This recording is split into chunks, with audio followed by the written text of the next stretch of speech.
This is The Final Word, Pakistan Australia Daily, Day 2 from the SCG. Adam Collins, Jeff Lemon, Adam Collins, brought to you by CBUS. We're standing in a stairwell because it's still raining outside. Because it's Sydney. We fixed the microphones too, so that's going to work too. We'll see. We'll see. We'll find out in the comments. I realise we've got prison bars behind us. Yeah, we do. What does that tell us? We are imprisoned by rain, but it didn't rain all day, so you're going to tell us about the 46 overs we got today in the space of 30 seconds. Okay, they resume at none for 6. Warner gets a chance on 20, put down by the debutant, who was on briefly in first slip. That's Hall of Fame worthy. Come back to that later. He's out for 34 just before lunch. Sharman gets him with his third ball. Second time he gets him in the series. Better than a part-time offer. They go to lunch at 1 for 70-something from memory. Usman Khawaja, the only wicket to fall in the shortened middle session before bad light stopped play. Rain killed it off for good. He was out for 47. Caught down the leg side from the bowling of Jamal, the man who had the wicket. That was not earlier dropped from David Warner. They close 197 runs behind. You know, it's a good, comfortable 30-second summary when you can say the same things several times. We can come back to something. You can finish, go full circle. Catch was dropped, and also here's who dropped it, and also here's the bowler, and also the catch went down. All of those things happened. Labuschagne 23 not out, Smith 6 not out. They've put on 8. They trailed by 197, 116 for 2. They're the other numbers. Okay, numbers. Look, it was even if it hadn't rained and they went off first for bad light, and that's a thing that does annoy us because they called an early tee. We probably wasted 40 minutes with the early tee and the 2:30 was bad light, which I think's in a way that's not a bad time to cop an interruption because they can go to the early tee at 2:40. But by 3 p.m, which would have been the scheduled resumption of play, things were just getting worse. That's pretty much when they brought the Hessian out, and of course we know what followed. The rain has largely stopped by now. We're recording about 25 minutes after play has formally ceased, but it was pretty clear. The ground staff had spoken to the broadcasters, and that was briefed back out through the press, and they did the press conferences about 45 minutes ago, so there was never any realistic chance of getting back on. So it was a bit of chipping away for a while. It was slow, it was steady. Warner laced one boundary from Hassan Ali early on that he smashed. The others that he got were from false shots. He looked pretty ropey today, David Warner. I think he had his moments. In fact, I think the most convincing he looked was in the 5 minutes before he got out. He came, I think, to the second ball that Salman bowled to him. He danced down and defended towards mid-wicket. I'm like, this is Warner against spin at his best using his feet. But the next ball, it was a lovely delivery. Aimed in at leg stump. I spoke to Josh Hazelwood before play today for broadcast, and Hazelwood's like, one of the challenges when they were going to short pitched attack yesterday was that when they slowed the game down, the surface was giving line nothing. And then Salman got something within 3 deliveries. Almost went through the surface, puff of dust and all the rest of it. Sort of a SCG of old moment. And fine bowling, caught the shoulder of the bat, safely pouched by Babar Azam at first slip. It was a nice piece, actually. You may enjoy this Michael Vaughan having his lunch, just watching him, went, Tim May. Remember Tim May? Looks like Tim May. It's a drift. It's a lot of drift for an off spinner. And he did, and got it to turn back across and got it to jump as well. I mean, this surface looks pretty dead. It looks pretty flat. There's not a lot going on, but there's the occasional one that was staying low, but mostly outside the line of the stumps. But that one to Warner did go, and that's the difficulty when you've got the ball moving away from you. I think Sydney, in the last 10 years or so, the pitch just hasn't had a defining characteristic other than being pretty sluggish. And you don't really want that to be your reputation. Sydney was the place where it spun. Going back a long time, by the way, our regular correspondent, shall we call him, Nick Tuvey, made a good point that when they stopped playing rugby league here, it tends to correspond to when the pitch stopped dragging here. I'm not sure whether that completely lines up. If they get rugby league drunk in the ladies' stand more often, maybe not in the ladies' stand, in the old grandstands full stop, the Pavilion as well, that might lead to, just a couple of cricketers being thrown through a roof once a year. That's all you need. Thrown through a window, go the full Clem Hill, whatever it takes. But no, the pitch doesn't. We often have the two spinner chat, and it does turn more than other venues if you take it as read that we're playing deeper into the summer than other venues, and thus it's more likely to be. But even this isn't that deep into the summer. No, they've played two first class games here through the season, and this is not a pitch they've used for. I think we're a 1 over from the normal Test wicket this week. Anyway, were a lot of the Sydney Tests much later in the summer? Because I remember the sort of old days stuff that we look up on Storytime on the History Show. There, you get matches at the end of January, you get matches in February. Some in March. There'd be 2. There'd sometimes be 2 Test matches at Sydney, and so you'd have one earlier in the season and one later. Speaking of Storytime, this is probably more Hall of Fame worthy. But since we were last here, since I was last here, I didn't do the Test here last year, so it might have been here then. This sort of 10 metre long panoramic photograph that they've put on the wall out the front of the media lifts, and it depicts the 1894 Test match here, the first test of that extraordinary series where AE Stoddart side eventually won 3-2. But this is the one where Australia have a 250-run first innings lead and blow it, and England win on the final day. Enough. Bobby Peel, the pitch pisser, takes 6 for on the final. Well, what became the final later, the 7th or 8th day, time lost test. But, those were the days when all the pitches turned and it was uncovered wickets and whatever. But, all these years later... 7 leg break bowlers. All of that. It's just kind of slow here. And the bounce... Fox Cricket had a good graphic yesterday where the average bounce yesterday compared to Melbourne and Perth was like 15 and 20 centimetres respectively lower than it was on day one in the first 2 test matches. That is a significant amount, really. 20 centimetres? I think it was 15 and 20 compared to Melbourne and Perth lower, something like that. So that's a lot. I only caught it briefly, but it is quite a bit when you're thinking about a game of fine margin. So, that one that did turn was the moment for Pakistan today. They mentioned before they had Warner dropped. That was bizarre circumstances. So they had their cordon with Barber at first. And Salman at second, who's catching everything. I would have thought that Salman at first, because you're likely to take more catches there, but Louis Cameron, former host and friend of the show, or former guest of the show anyway, made the point that when you're on a slower surface, you want your second slip to be your primary catcher, because ball's more likely to go squarer when it's sluggish and to first slip when it's quicker. I suppose that makes sense. He also, I got him on the consequence, the sequence of time. How we like to talk about how if you change one thing previously, other things change. Louis posted up saying, well, if Shaheen Shah Afridi had been playing, he would have bowled that 1 over at the end of the day yesterday. If Shaheen Shah Afridi had been playing Louis, he would have been batting. And then the entire lower order thing would have been different. The last wicket partnership might not have happened. They might have had 15 overs to bowl. They might have still been batting at stumps. If his auntie had bollocks, she'd be Shaheen Afridi. Shaheen Afridi. Yeah. You know what I'm trying to say. Yeah. It's his father-in-law, something isn't it? like that. Shaheen's father-in-law. Could be. I think he is. I got this put on my screen when I interviewed Shaheen last week, and I'm like, I don't know whether... I'm not sure whether... And I just kind of went with it, and it's true. He is Shaheen's father-in-law. Okay. My understanding, I think the Afridi thing's like a broader sort of clan thing. There are lots of Afridi. It's coincidental. Lots of people with the Afridi name out there, because it's not a name per se, but it's more like the region that they're from. Something like that. I think it's a Pashtun thing. Anyway, I don't entirely have the cultural breadth to be able to follow through on this point that I've started on. Put it in professional wrestling terms. It's the NWU, NWO. It's the cultural equivalent of I've started swimming in the English Channel without thinking through the consequences. Do a little tumble turn and swim back like Des Renford did. There's a Martin Malloy joke from 1995 that's been stored in my brain for 29 years.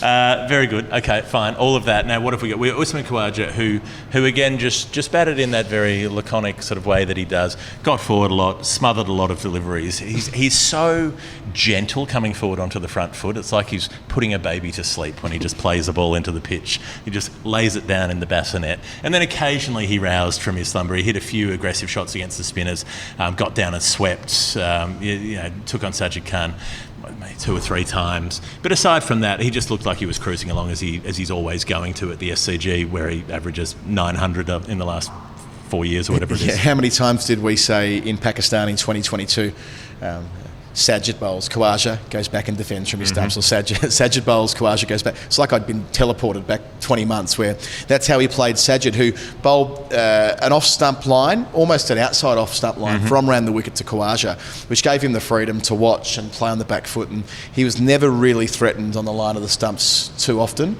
and balls weren't turning as much. Felt a bit for Saget, who I tried to remain upbeat about, but the fact of the matter is he was outbowled by the air quotes part-timer today, which is never nice for your primary spinner. So he suffered that fate. We just love his vibe. We just like the mushrooms, style. Like you do sometimes. Mushroom, the mustache, the mushroom, twirled up. He's a fun guy. Yeah, well, he must wear. He'll wear colourful shirts. He'll wear, he twirls. He twirls the sash. He polishes the dome. I think he does polish it. By the way, that was very, very shiny when he took. Saget, have you been putting your head in the shiner ball again? No. I think he does. Yeah. I think he's got the bowling machine. Yeah. The 10-pin bowling. Gets the Mohammed Shami out and gives it a good Sham wow. Good rub on top in order. You can see your face in. You could eat your dinner off the top of that head. And I hope one day I will. I hope we do that at a live show. Can we dine in Saget Khan's head on night 5 at our Sydney live show? If they're still in Sydney when this is all over, they can come to our live show. We can get Saget Khan up on stage and have a little a slice of quiche. Slice of quiche off the top of the head. You don't want a hot dish because you don't want the Doug Bollinger situation with the hot-headed thing. But just maybe a moderate temperature sort of situation. Our live show will not be rained off either. It will not be postponed for rain. It is held indoors. Buy a We've got ticket. a roof. We've got Michael Bevan. We've got Michael fucking Bevan doing our live show. If he's not your childhood hero listening in, you weren't going in hard enough. He's the childhood hero of someone you love. Yeah, so, of course he was. Just come. Ticket links in the show notes. Yep. Sold plenty of them, but we've got room to sell more, for it is a big venue. The Comedy Store, Night 5, bring your mates, tell your people, push it around on social media. We should probably do more of that ourselves, truth told. And be there for Bevo on Night 5 of this test in just 3 days from now. So the slips catching has been dreadful. I felt sorry for Sayama. Second ball duck followed by putting down a catch, and the way he dropped his head and despaired. Didn't cost them $1 million in the end, but it cost them some time. They could have had more time bowling it. Labuschagne, who knows, passage of time and all the rest. Maybe they get Khawaja earlier if they hold on to that catch. Maybe they don't. We don't know. The absence of the counterfactual, but whatever. Australia is still 197 behind. I think that's important to remember. It means there's a lot of work, there's a lot of grinding work for Smith and Labuschagne to do tomorrow, just to try to take out as much of that deficit as they can, so that the next guys down the list who are more aggressive can come in and try to hit them to some sort of lead. I want to lay a marker on something. I reckon you and I might have done this on a weekly show. I just want to say it again, because I think Peter Lawler's writing a story right now, and he and I are of a similar view. Steve Smith for opener.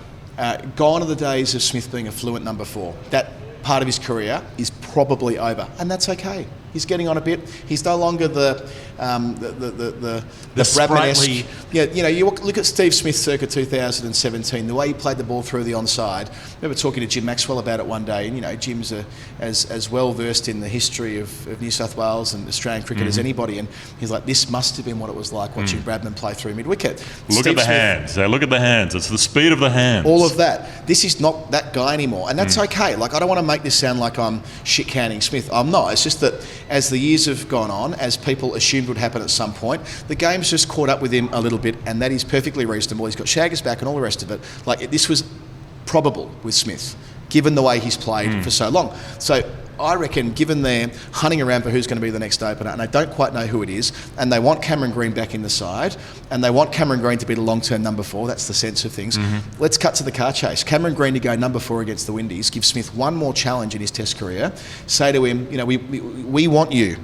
We want you. So we want you as a new recruit. Lord Kitchener wants you to open. At the top of the list, and let him have one more challenge, one more mountain to climb, and see whether he can conquer that and contribute in a different kind of way. My sense is he would probably do quite well, and this all comes back to the fact that he's not looking fluent, so therefore put him in a position where it's less important to be fluent, seeing off the new ball. And look, yes, that'll offset the other point we've made, which is that you want an opener to replace Warner, who can bat at vaguely the same kind of tempo, and Smith's unlikely to do that. True. So you're not getting everything you want in your new opener, but I don't think they've got everything waiting for them. They don't have a right hand, left hand if they go to Harris or Renshaw. They have a batter at roughly the same strike rate as Khawaja if they go with Bancroft. There's not a perfect fit, and they want to get Green in. I just think this works. It's not perfect. He probably won't like it, but I just have a feeling this might work. I don't like it, just on vibes. I have no good counter-argument. I just don't like it. It just feels ugly. It is left field. Yeah, I don't know. It's like you've got a new lounge setting, but you can't be bothered getting, you're like, I don't want to throw out the old one, it's still good. You're not willing to put it on Gumtree for free, but it'll be too much of a hassle to sell it, and so you just sort of jammed it into the front bedroom, and it doesn't really fit there, and it's not really enough room, but you'll worry about it later. It just feels like that to me. It is a little bit. It's home decorating that's a bit off. I think I've probably got quite a firm eye to like the Green thing and all of this, like just getting him back in.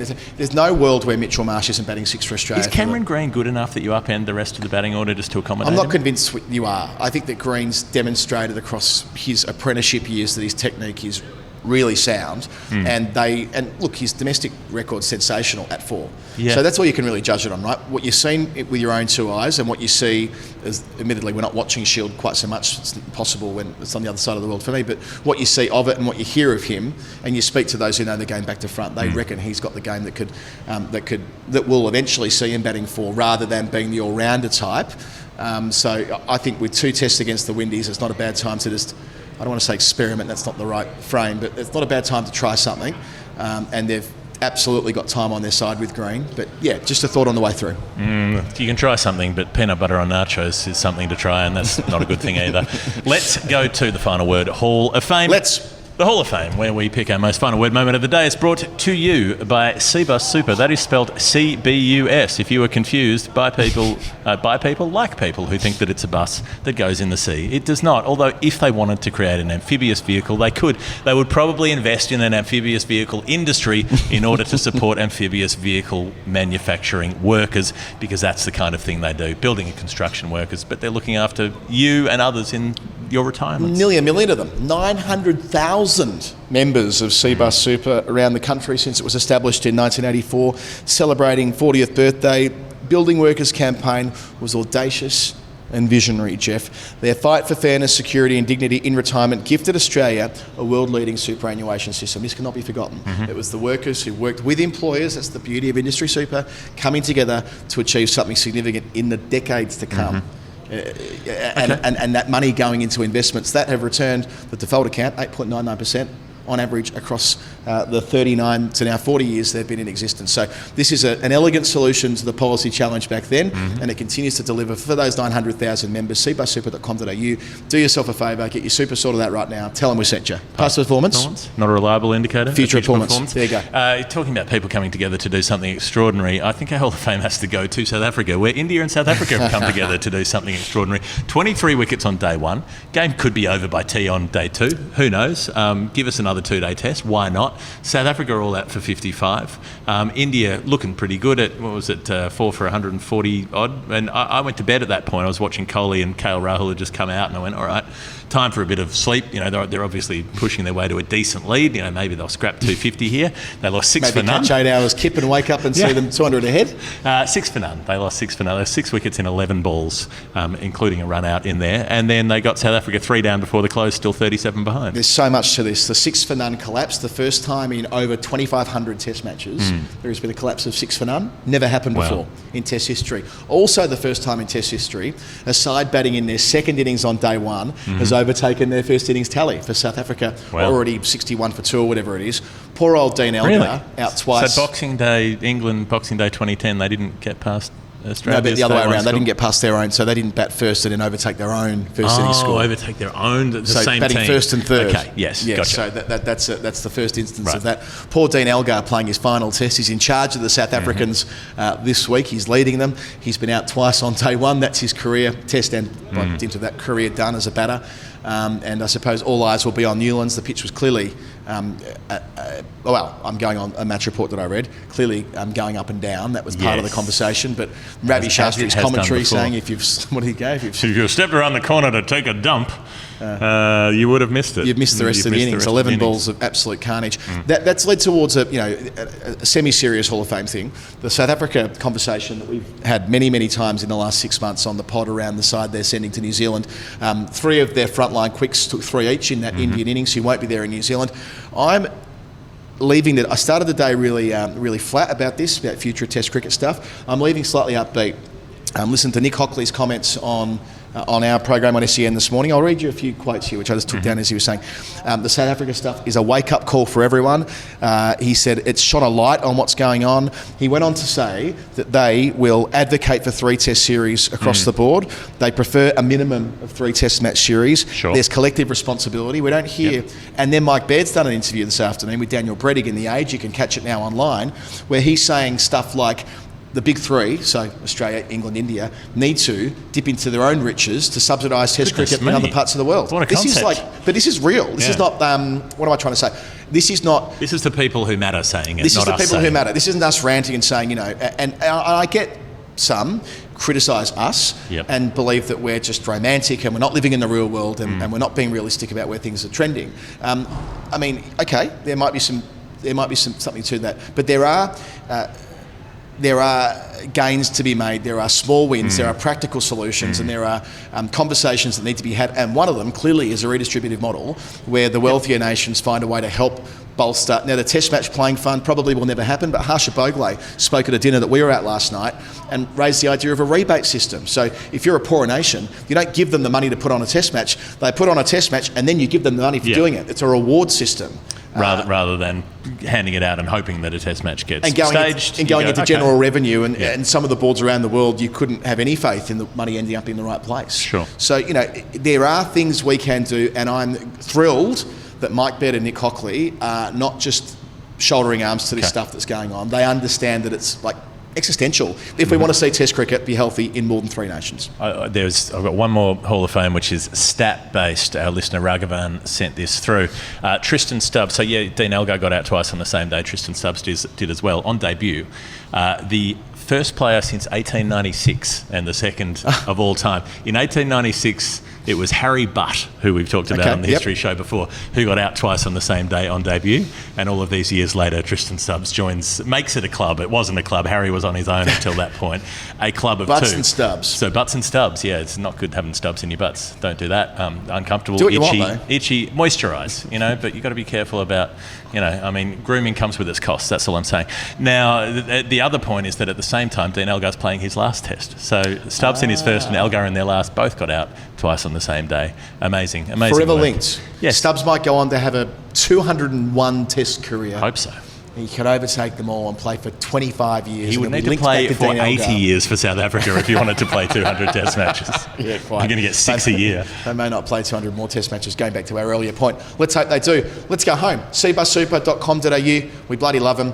We're back tomorrow for Jay McGrath Day, a big day here at the SCG. Let's cross our fingers that it's a lot better weather-wise than it was both today and on day 3 last year at the SCG, and they can raise plenty of money and all the rest of it. And when they do come back, Australia will be 197 runs in arrears. Good night. See you tomorrow. Bye.